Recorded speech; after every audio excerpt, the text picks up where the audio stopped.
My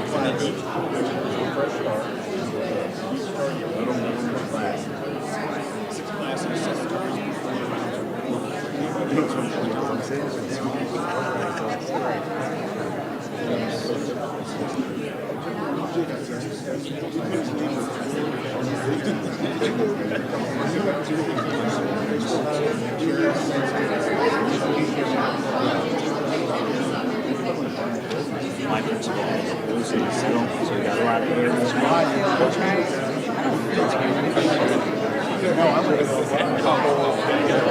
Yeah, then he moves over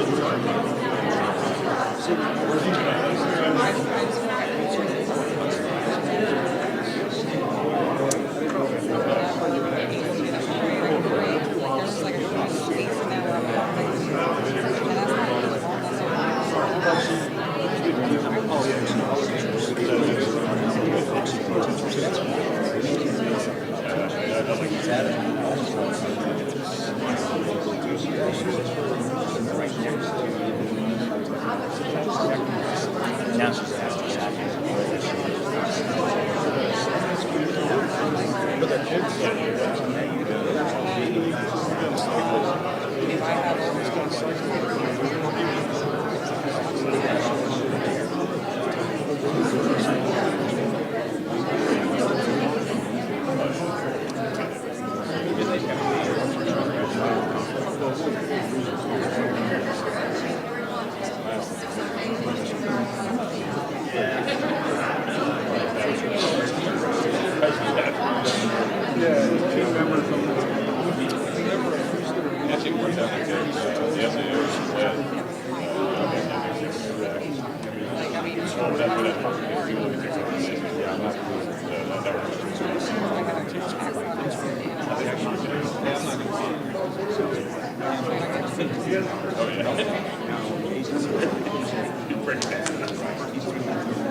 Morning, everybody. Morning.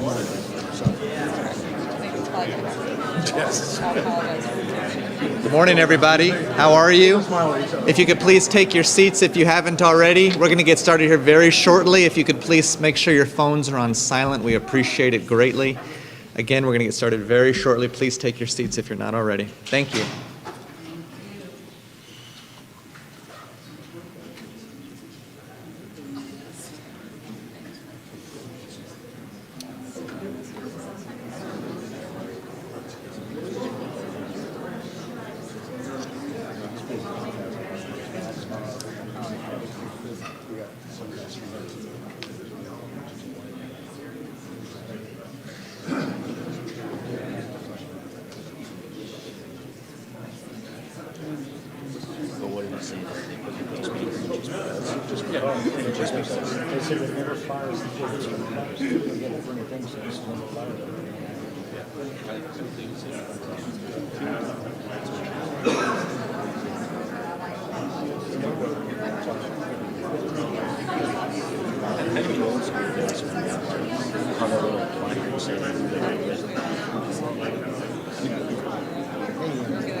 We all stood on side. That's right. We were all standing out there. Yeah. Never rolled the snow. I was going to say, I don't even know if they do roll that. It was like this. So we keep saying, 3 minutes and the windows good. Because the whole plan is not to show which one is in.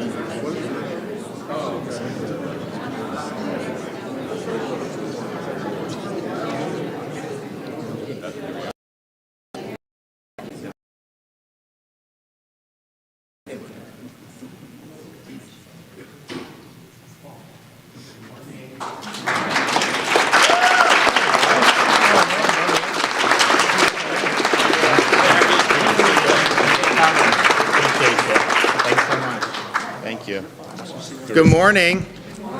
Wonderful to be back in Pasco County, and I'm pleased to be joined with so many great folks. We have our Commissioner of Education, Manny Diaz.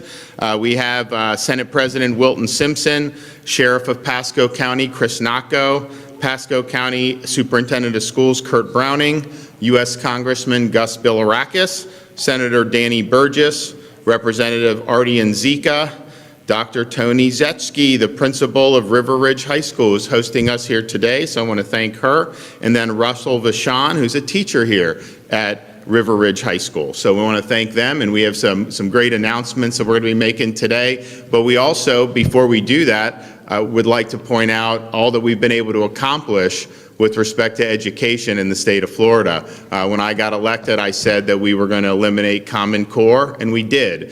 So we now have...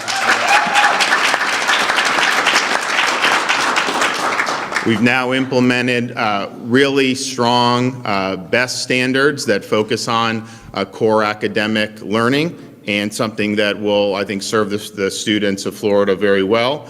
We said that we would eliminate the FSA, and we did.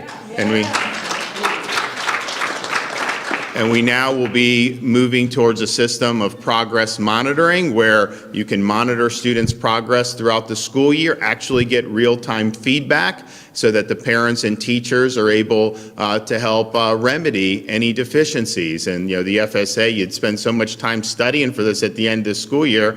By the time you got the results, you're in summer vacation and there wasn't any way to really remedy any deficiencies.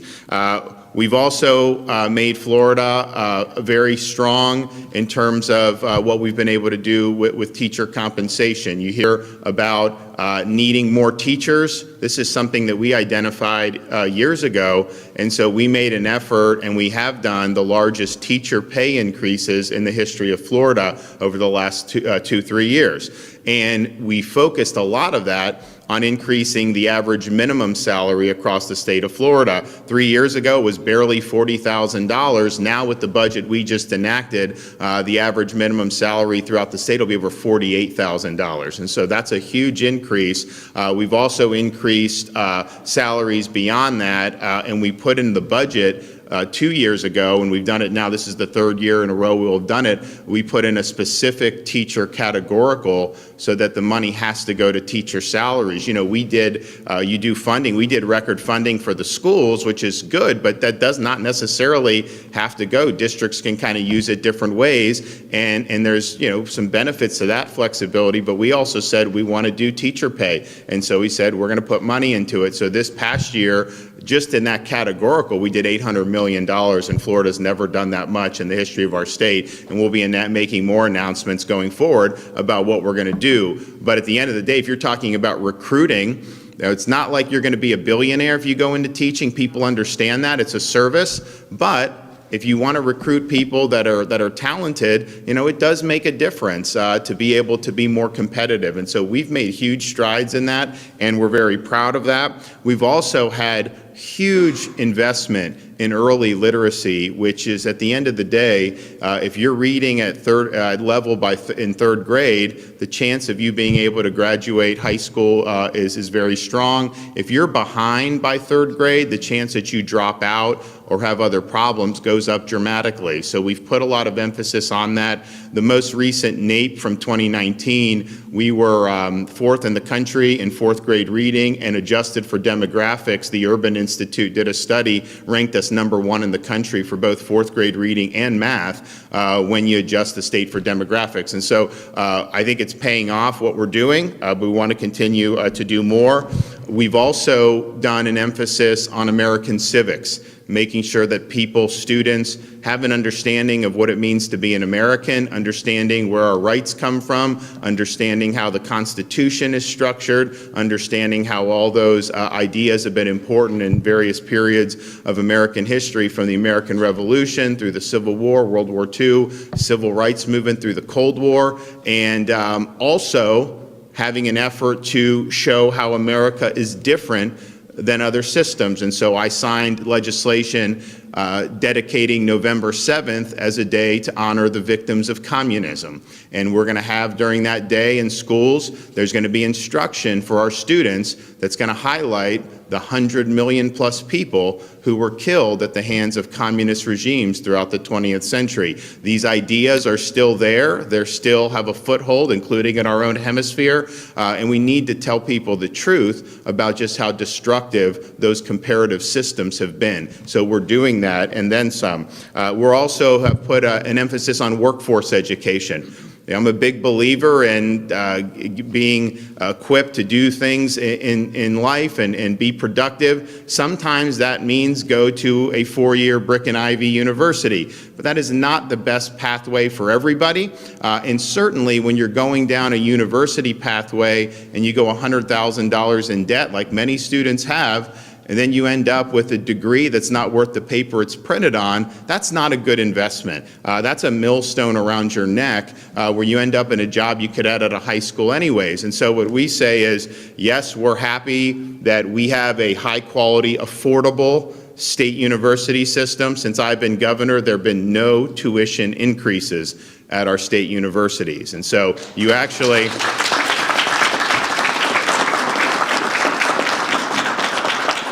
People are shocked when they say, some of the tuition, it varies, within a certain range, but you're looking at between $5,800 and $6,400 for in-state tuition. That's unheard of pretty much anywhere in the country. And so we believe that you need to be able to get a high-quality education that's affordable for every family. And we've done it such that, if you get bright futures or this, you really don't have to go into debt at all, which is really, I think, very, very important. So we believe in that. At the same time, there's other pathways that are very, very productive for a lot of people. And you see the type of skills that are in demand in the economy, concrete skills, skilled labor, things like welding, things like HVAC, all truck driving. And so we've put an emphasis on that. And people are able to go and make really, really good living as really very young. And a lot of them can spin off. If you're talking electrical, HVAC, they can even spin off and start their own companies. And so it gives them a chance to be entrepreneurs. So our message is basically a 4-year brick and ivy is not necessary for everybody. We want you to have the pathway that's best for you, but don't let anyone tell you doing these other pathways you're somehow less than somebody that's going and getting a 4-year degree, because a lot of people have gotten a lot of 4-year degrees that have not been worth the investment that they put out. Look, if you're going to go $100,000 in debt and you become an engineer from MIT, you're probably going to be fine. I'm not going to lie to you there. But if you go to some 4th-tier university and get some weird major and you get it, the seas aren't going to part for you. I mean, that's just not the way it works. So we've done a lot on workforce, and we're going to continue to do that, particularly with things like apprenticeships. And actually, part of our announcement today, we'll be building off our belief that yes, there's role for being in like a university lecture hall, but in most endeavors in life, you really learn by doing. And so we want to make sure that we're doing that. So all together with everything we've been able to do, we also did financial literacy. To be able to teach students, make sure they have a good grounding in financial literacy. They understand how to manage money. They understand different important principles related to kind of personal economic situations. And the degree of financial illiteracy in our society is very high. And so we think that that's important to be able to address that. So we signed the financial literacy. Was that last year we did that? Or yeah, it was last year, yeah. We did that. So we did that in 2021. So that's really important. So the result has been 2021 K-12 Achievement Rankings Quality Count Survey by Education Week. Florida ranked number 3 in the entire country for K-12 achievement. And that was not the case when I was growing up here in the state of Florida, just south of here in Pinellas County.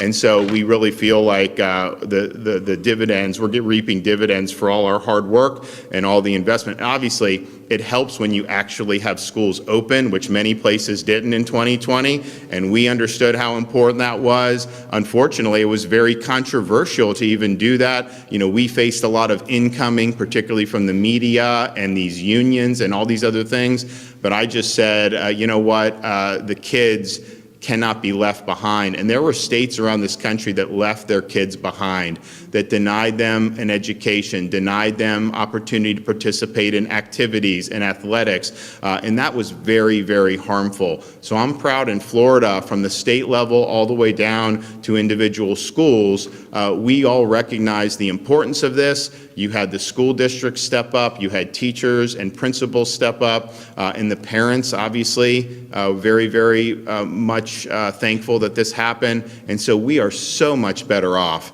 because we made that decision 2 years ago. And they're now saying, oh, how bad it was. No one could have foreseen, the destructiveness of these lengthy school closures. Yeah, we foresaw it. That's why we didn't do it.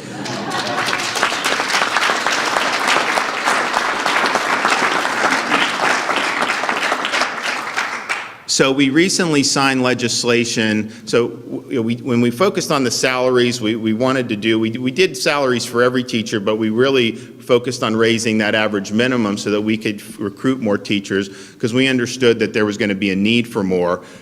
You also just see the way the economy in Florida. I mean, I know there's a lot of national headwinds, but in Florida, you know, we've had a lot of opportunities over the last couple of years because we were open. And so people had opportunities to do very well in a variety of endeavors. And so there's just a lot of factors. So we understood that there was going to be a need, continuing need to address teacher recruitment.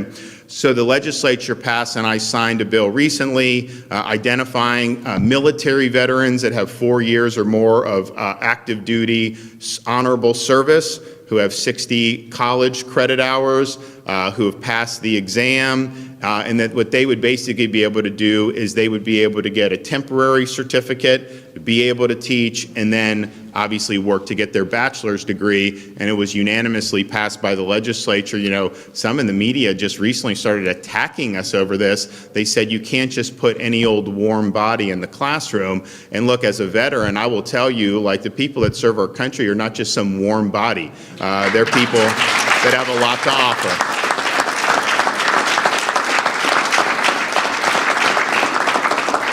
So we're proud of that. We think it makes a lot of sense. And Manny will tell you, we have interest in people that are applying. So it's good. But we want to build off that. So we're going to announce 3 initiatives today that we're going to be pursuing with the next legislative session to build off our efforts to increase recruitment and retention of great teachers. And so we are proposing first a governor's recruitment program focusing on our heroes. So in addition to recruiting retired military veterans, we also want to include first responders, law enforcement, EMTs, paramedics, firefighters who have their bachelor's degree to become teachers and bring their leadership and wisdom into the classroom. And what we will do, just like we do for veterans, we will do for the other first responders. We will waive the exam fees for the state teacher certification exam.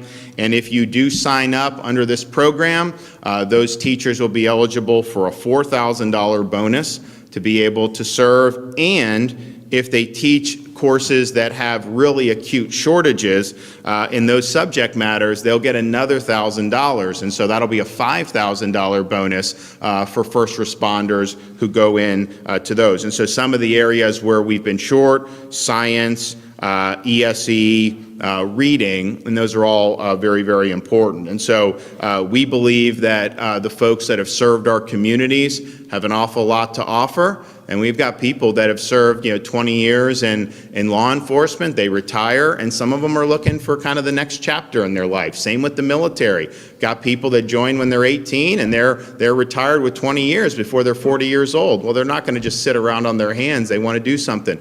So we want to provide a pathway. We want to incentivize them being able to help. The second proposal that we have.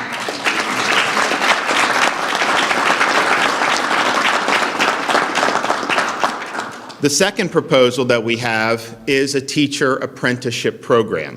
And I believe that the teachers that become great teachers don't become great teachers because they're sitting in some university lecture hall listening to some professor bloviate. I don't think that's what makes a teacher great. I think what makes a teacher great is actually being there, doing it, watching experienced teachers and see what they do that works, working directly with students. And it's something that you acquire skills as you're doing it. So we believe apprenticeships are a huge part of that. So we are going to have a teacher apprenticeship program that will allow Floridians with their associate's degree to get professional experience teaching in the classroom under the mentorship of an experienced teacher. So they will spend 2 years teaching under the leadership of a high-quality teacher mentor to gain real-world classroom experience. The apprentice will then go on to receive the bachelor's degree, and the teacher mentor, for every apprentice that they have, the mentor will get a $4,000 bonus. And so spending time in the classroom, being taught from a professor is fine, but spending time in the classroom classroom where you are watching somebody that has experience and you have hands-on experience, that is really what's going to make. So we believe in doing, and we believe in learning by doing, and this is going to be a great program, and it will obviously be a great boon to experienced teachers who want to participate in this and want to help mentor our future teachers. And then finally, we're proposing a new scholarship program to help current high school teachers earn their master's degree, which will allow them to teach dual enrollment courses at the high school where they currently work. So right now, dual enrollment is one of the more popular ways for students to gain college credit during high school and save themselves money and time for getting their either 2 or 4 year degree. So during the last school year, over 92,000 public school students participated in dual enrollment. Dual enrollment allows students to earn both high school and college credit, but no cost to the student for the college credit. So what has happened is the students typically have to travel between the high school campus and the college campus, which is not always the easiest thing to do, and particularly can be more challenging in more rural communities. So this will expand dual enrollment opportunities for students because they'll be able to get college credit without even having to leave their high school campus. The scholarship program will help teachers cover the cost of tuition, fees, and books for their master's courses. And we believe that this will be very enticing for a lot of teachers to be able to expand their horizons, and particularly with us underwriting the cost really makes a lot of sense. And so this will be a win for students because they'll have more opportunity. It'll also be a win for teachers and their professional development. So we look forward to working on these very important initiatives. We've done an awful lot in education. There's not been a single state that's done more than we have over the last few years. However, there's more to do, and we want to make sure that we're leaning in, leaning forward, and meeting the challenges that are before us as a state throughout all the communities in Florida. So we're going to hear from some other folks. So first, we're going to hear from our Commissioner of Education, Manny Diaz.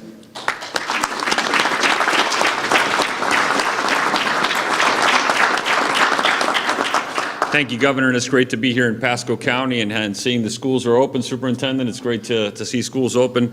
I'm just so proud of the leadership of Governor DeSantis in education, and a lot of these things make just total common sense. I mean, before there was a quote-unquote teacher shortage, Governor DeSantis was leading on providing a categorical to make sure that we increase teacher salaries, because it's normal that first of all, there's attrition because of the retirement numbers and because things have changed in the marketplace. But the governor saw that and provided leadership and pushed us in that direction. And thanks to that, we're in a better place today. And these three ideas, these three initiatives are incredibly important because we go back to the military pathway that the governor mentioned, where we get our veterans who have incredible skills, soft skills, commitment, dedication, discipline to bring into our classroom. And that provides us another pathway for us to have our superintendents and our principals be able to identify folks from that pathway to bring them into the classroom. Remember, at the end of the day, it's our professionals on the ground that are making the decisions on the individual teacher that they hire in the classroom. But we're so lucky to have a governor that understands this and is pragmatic about it. In having the opportunity to now piggyback on the military pathway to provide bonuses to entice veterans to come in, and not just veterans, but Sheriff, maybe we may be going back into these rows behind you to recruit some of your folks to come into education with these bonuses. But you know, you're looking at these professionals who have given their life to public service, and oftentimes they retire at an early age where they still have the incentive and the time to work. And what better place to have them than in front of our young people in a classroom? I mean, they have discipline, again, they have commitment, and if they're ready to serve in the classroom, we can provide mentorship and assistance to make sure we enhance the tools in the classroom, but they come with those skills that are ready-made and we can't teach. The other part is this dual enrollment scholarship, really, especially in rural districts, to provide the opportunity First of all, we're talking about apprenticeships, right, and pathways, but here we're providing our current teachers an opportunity to increase their credentials and provide better opportunities for our students at the end of the day, especially in rural districts where there's not access to a state college nearby. And when we can have these classes taught at the school, more students will participate, and at the end of the day, they can get an associate's degree, they can leave high school with 60 credits, and they're not saddled with debt when they go into the next level of education, if that's what they choose to do, or they can clearly choose another pathway, as the governor brought up, where we can go straight into the workforce and make money. And then when we're talking about the apprenticeship, here's another model where we provide an opportunity for folks with 60 credits. We have these people already in our schools. They're working in different positions. They have an interest in education. Let's put them together with a master teacher and provide them real life experience, because I can tell you from my experience, coming out of college, until I walked into that classroom and was handed the keys and the textbook, there's nothing in any book or any professor can teach you that you're going to really realize until you face that classroom with these students. So that apprenticeship program is really going to provide another pipeline. And as you can see, this is a systematic way for us to increase the pool of teachers, the military pathway, the bonuses, the apprenticeship, the dual enrollment scholarships. I commend our governor, because Florida is the education state, and he's clearly the education governor. Thank you, Governor.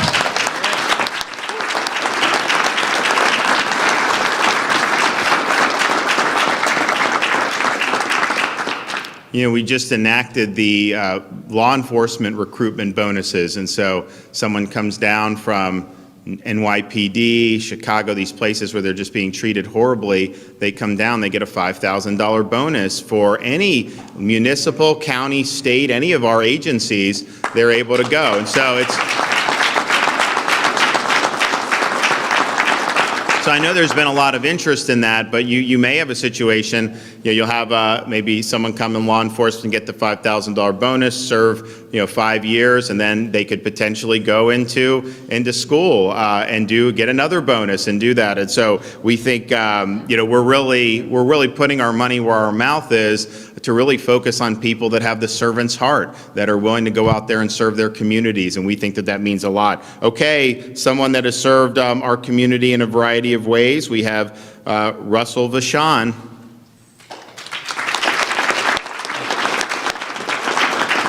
Thank you for this opportunity, Governor and everyone here. I first want to thank some people in the room that are really special to me, and that's our active duty members, our veterans, our teachers, and our first responders. So thank you. I'm here, we talk about pathways, and I wanted to share a story because it's really close to my heart. I grew up here in Pasco County, and after high school, I went into the U.S. Navy. And through the U.S. Navy, I was young. I had an opportunity to serve in Pearl Harbor on board a destroyer. I took 2 6-month tours to the Gulf, visited 24 countries, and in that whole process, decision-making was a point. I had to make decisions. I had to stay calm under pressure, and it was a learning experience, and those things I hold dear to my heart here as a teacher. And leaving the Navy, I entered the financial services industry.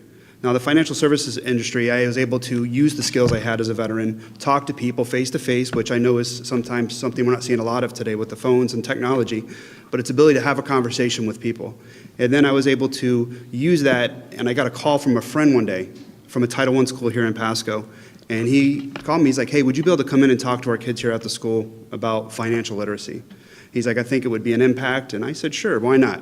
And the school I went to wasn't any old school. It happened to be a school I went and graduated from, Hudson High School. And going into that school, I went in, the kids weren't engaged, and then I started talking to them about financial information, budgeting, what do they do? They didn't know a lot. And then I started sharing my experiences with them from around the world, how all the other countries relate to ours and how great of a country we do have here, and how to speak to people, public speaking, and the room came alive. They started looking at me, talking. I was able to tie what they were learning to things they use every day, to the real world. And I think that's so essential in the classrooms today. With veterans coming in, one, we share experience, we're accountable. Time, management, discipline, all these things come in, but most importantly is structure. I know we got first responders here, active duty veterans. Creating structure is one of the most important things that I think gets passed up. Creating a sense where people feel safe in the classroom and they voluntarily want to be better. They want to do great things out there. And when I heard this from the kids, something kind of tugged at me, and I knew right then this was so much more rewarding than anything I ever did in the financial services industry. I knew going into that classroom with those kids was just something that you can't even explain. So from that point, I finished my time with the financial services industry, but I had to go back and do my bachelor's online. So working 60 hours a week, I had pretty much the rest of my bachelor's to go, which I did online through Florida State University. I have kids at home with my wife, but I did have a great mentor. My wife is also a teacher, and one of the best teachers I know. But having that, when coming into the school system, I was able to have my experiences to lean on, but I had these great mentors around me. And here at the New Teacher Academy here at this school, River Ridge, we have Beth Hess, who's kind of, guided me through some areas. And I've been teaching for a little more than 10 years, going on 11 years. And I don't see anything else I'd much rather do than this. But again, I think this is my journey. This is my pathway from a veteran to a teacher. I think they're special to be in. And the veterans, first responders, I mean, just great people and great experience. All right.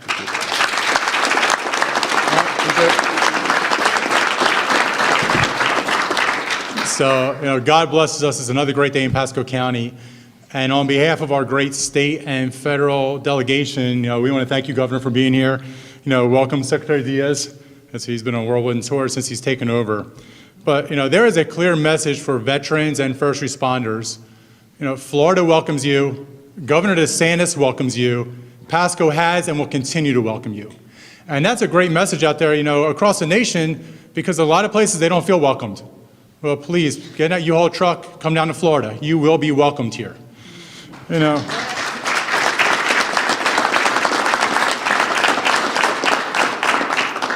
know we're talking about teachers today, and yeah, Secretary, you're not stealing any of our law enforcement officers from us.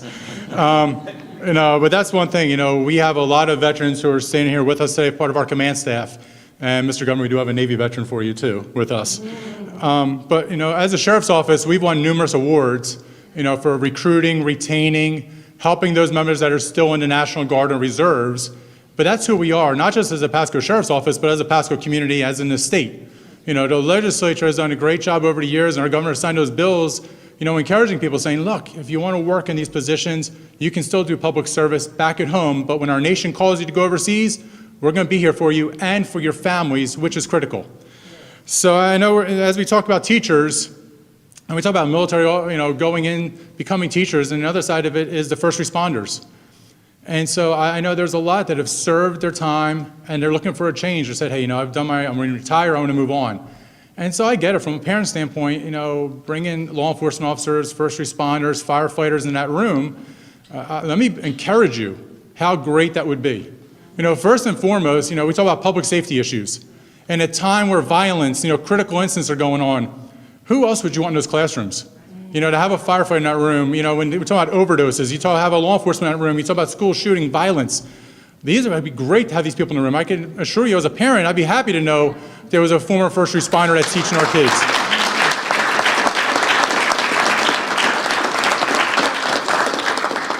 There's a lot of kids that need mentoring out there.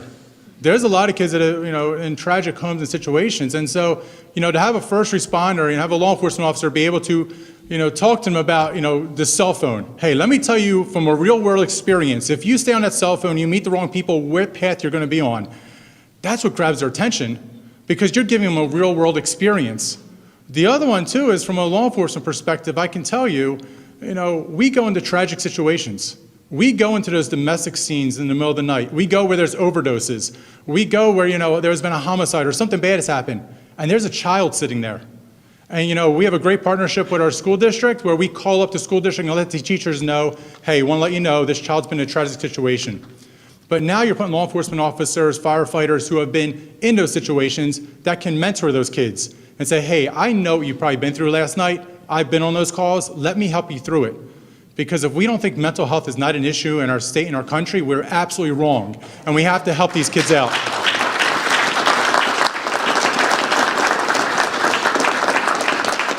I can tell you from firsthand experience, we can teach a lot of subjects differently and with a great twist. From math, our economic detectives, They can talk a lot about how math is used and explain how things happen.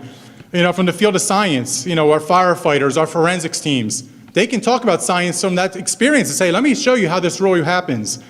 From psychology, healthcare, to mental health issues, we have firsthand experience. We've been there, done that. We can talk about that from that perspective. From an engineering, our firefighters and emergency personnel, they can talk about structures, design, how things work. They have that perspective, and they can go in the world and say to these students, let me explain to you what happens if there's a structure fire. Let me tell you why you have to build a building that way. From technology, the Pasco Sheriff's Office, we're building a center called FIRST. It's an economic development center. We have public-private partnerships, and we're partnering with universities and students. We could talk about drones, cybersecurity, things that are going to shape the future. And I say this jokingly to my firefighter brothers and sisters. I know the school district has a culinary program. There's no better cooks than our firefighters a lot of times. And so they could be talking about, hey, you want to make a great meal? You want to be a chef, open a restaurant? Let me tell you how the firehouse is run. But you have things such as leadership, innovation, patriotism, and the big word, empathy.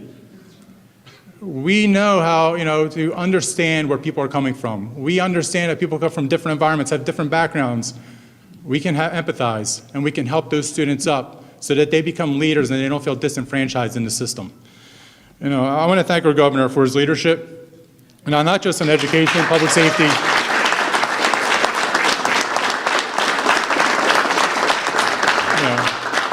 The economic development, everything he's doing, he's leading Florida. That's why Florida is the best state in the union, and we have the best governor in the union because of what he's doing.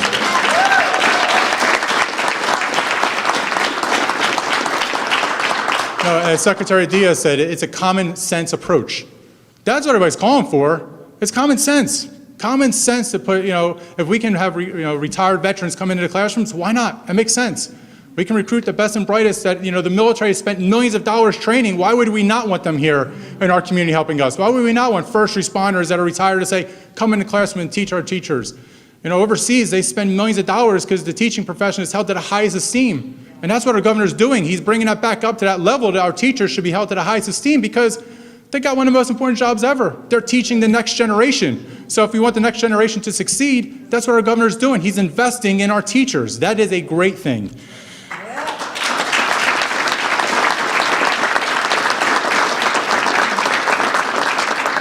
And I'll leave it at this. Pasco, every day we keep improving, and Florida keeps improving as a whole because of our governor. And we are blessed to have him. We thank you, Governor, for being here in Pasco County.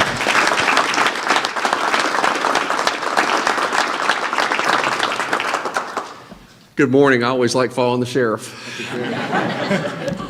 As a what's that? I was going to say, you don't want me driving behind you. No, nor I you. As superintendent of the 10th largest district in Florida, we are thrilled to have Governor DeSantis here this morning. And what he has described today is a reality in school districts all across Florida. Just last week, this district was facing upwards of 350 teacher vacancies. As of yesterday, we're down to 195, which is much better, not as good as where we were this time last year. But it's not just a Pasco issue, it is a statewide issue. As a matter of fact, it's a national issue. I believe that the initiatives that the governor is proposing today will go a very long way to helping us recruit and retain great teachers in Pasco's classrooms. There is nothing more important than a great teacher standing before our students in our classrooms. Let me just say that the pathways issue that's been talked about this morning, I was one of those parents that thought that if either one of my boys didn't go to college, I was going to die. I was just going to be very disappointed. But what I learned very quickly was that all kids are not cut out for college. There needs to be other pathways. There needs to be other opportunities for our kids. And through the efforts of this governor, this Department of Education, and our legislative leaders, we have provided those pathways for our kids. The school safety issue, I will give credit due, and that is to Sheriff Nacco and his team. I believe that Pasco has some of the safest schools in the state. based on the efforts of what our legislature did and what our governor's done and what our law enforcement team has done here in Pasco County to ensure the safety of our students and staff. So I'm very excited about these proposals. Look forward to helping shepherd them along during the upcoming legislative session. And we are always looking for great teachers to be in our classrooms. So Governor, thank you. Thank you for your leadership and thank you for your service.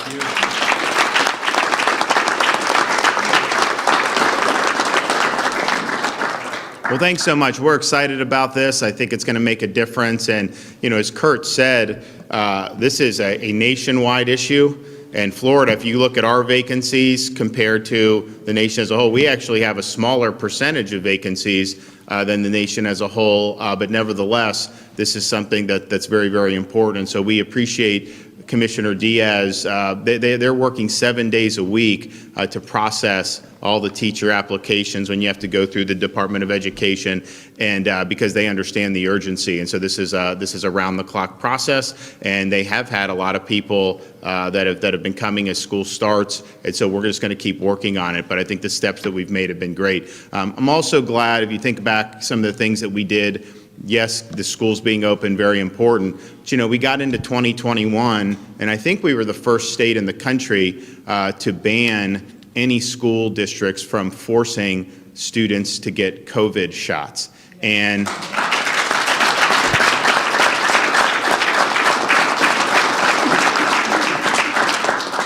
our view basically was just, look, you know, these kids are incredibly low risk. At that time, we didn't necessarily have a lot of data on the efficacy of the COVID shot, but clearly, if you're at close to zero risk anyways, the idea that they should be forced to do that did not make sense to us at all. So we put the kibosh on that very early. You have some of these other places around the country that are still clinging to this idea, like DC, that these students should be excluded from school if they don't get a COVID shot. Mind you, most of them have already had COVID at this point. And we also see the efficacy, how it's not stopping you from getting infected. And whatever you get wanes very quickly. So that's just the reality. And so to take a drastic step of excluding a child from the classroom over a mandate that has no basis in science or fact is terrible governance. And it's not fair to those kids.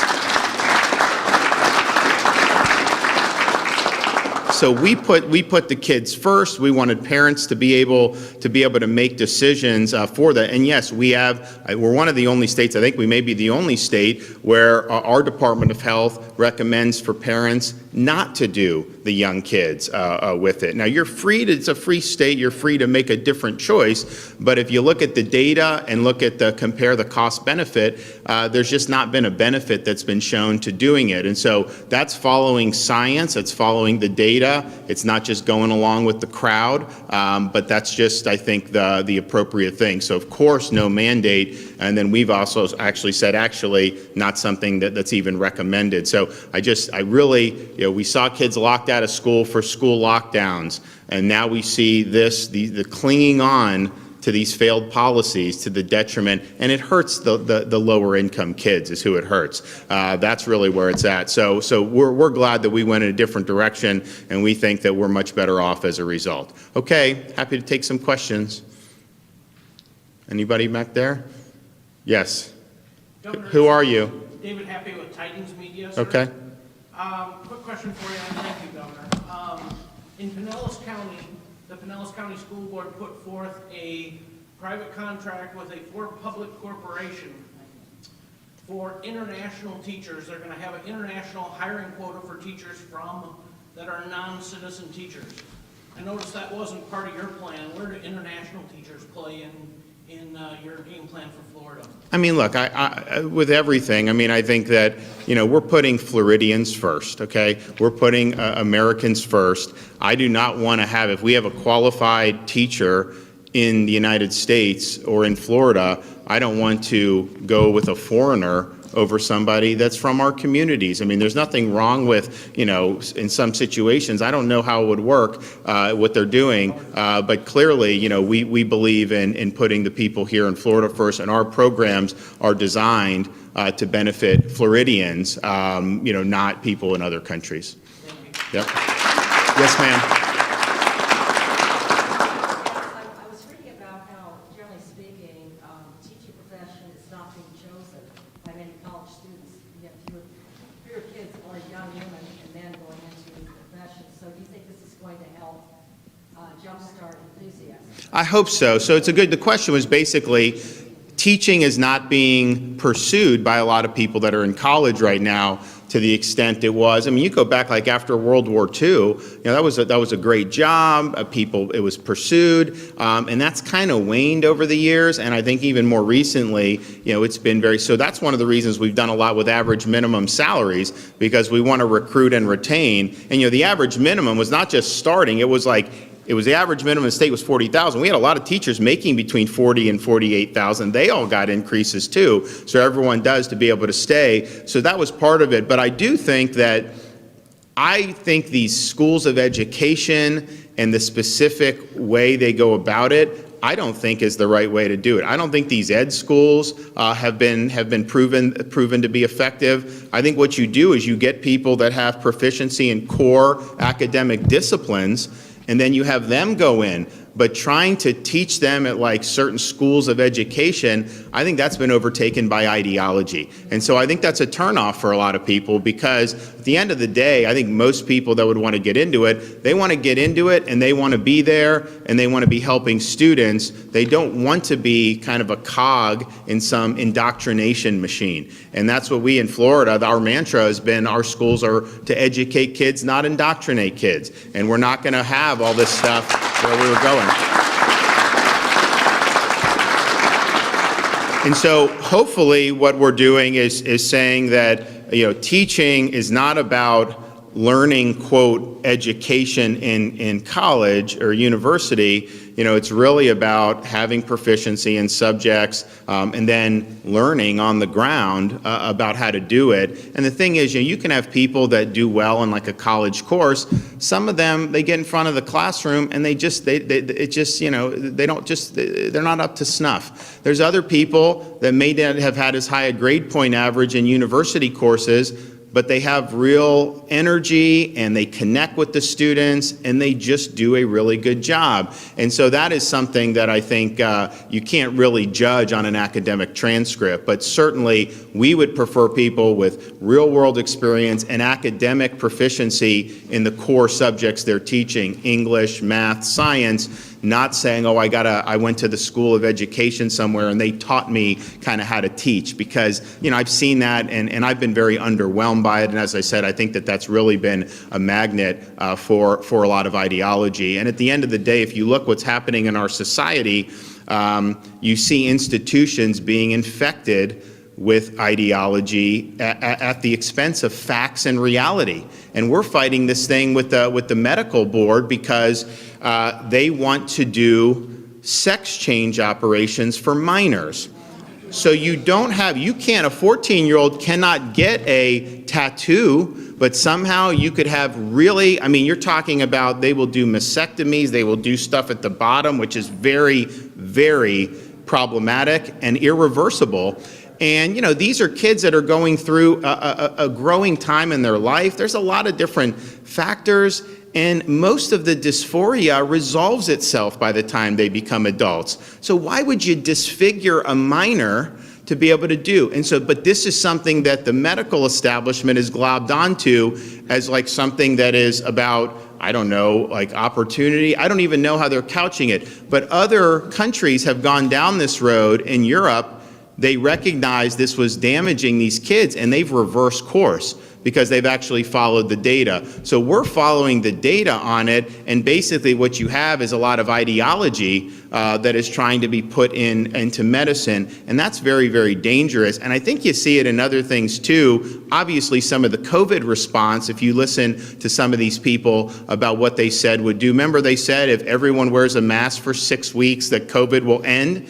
They told us that. That was a lie, okay? And if they believe that, then they're not competent to be in those positions. They said that school closures were necessary. They were wrong about that. They said you had to force mask kids. It was very devastating. The American Society of Pediatrics actually had things on their website talking about how important it is for young kids to have facial cues and all this stuff. When the masking craze hit, they took all that down off their website. They took it down because they wanted to follow the narrative and they weren't willing to stand with what was right. Now people are looking at the research, they're saying, oh man, the masks will hurt the kids. Now we banned the masks in Florida with the legislature, with the Parents' Bill of Rights and other actions. But the reality is that was not grounded in data. It was not grounded in evidence. It was basically the current thing. People would put in their Twitter profile a mask and a syringe, and that was like their identity. And it was ridiculous. They lied to us about the mRNA shots. They said if you take it, you will not get COVID. That is false. That is not true. And they continue to say, even now when the evidence is so overwhelming, that not only is that not true, people that have multiple boosters, you're definitely at risk of getting it. There's no question about that. So it's just time and time again, I think you've seen ideology placed over data and evidence. And then what happens is that they will say something like, okay, 6 weeks of masks will end COVID. So that's what they claim. It doesn't happen. And then what they'll do is they will kind of move the goalposts and say, well, only 95% wore it. So now, and they will constantly try to shift because they will never admit that their ideology was incorrect. So that's very, very dangerous when you're looking at all these things. So that's a problem with our society that we're grappling with. And what I've said in the state of Florida, because we've taken on woke corporations, we've taken on ESG. Obviously in the classroom, we've battled a lot of ideologies. But what I've said is that the state of Florida is the place where woke goes to die. We are not going to let this state. We're not going to let this state descend into some type of woke dumpster fire. We're going to be following common sense. We're going to be following, facts, and that's just really, really important. So, anyways, thank you guys for being here. God bless you all. Yeah.